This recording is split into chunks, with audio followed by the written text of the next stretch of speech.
And from our Capitol Bureau tonight, a rise in crime is adding to an already stressed court backlog. Some states say it'll take months for certain criminal cases to come to trial. Our Rebecca Chung tells us what sort of impact this is having on courts and people waiting for trial.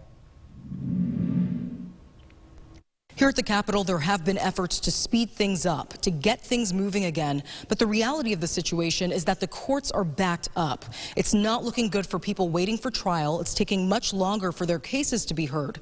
And I'm told that with this rise in crime, well, it's only going to make things worse. A mounting backlog of cases during the pandemic is putting a hold on people coming to trial, especially now with the rise in violent crime in the U.S. I'm not sure whether ultimately we'll see a greater number of cases filed this year than we have in previous. The latest FBI figures reporting a more than 5% increase in violent crimes in 2020. And in Kansas, the number of murders for that year skyrocketed, rising more than 48%, the highest increase in nearly 3 decades. It's impacting prosecutors, judges, and those waiting to hear back on their case, the wait far exceeding times before the pandemic. You could wait at least 5 months for an in-custody case to get to trial.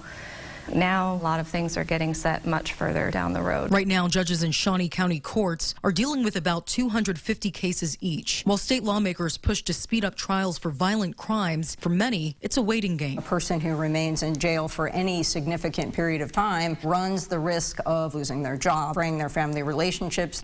And it really has been a tough time during the pandemic, especially for the court system. And what I'm told is that with Shawnee County courts, it's going to take at least 1 to 2 years to really get through the court dockets to clear up the caseload. At the Capitol, I'm Rebecca Chung.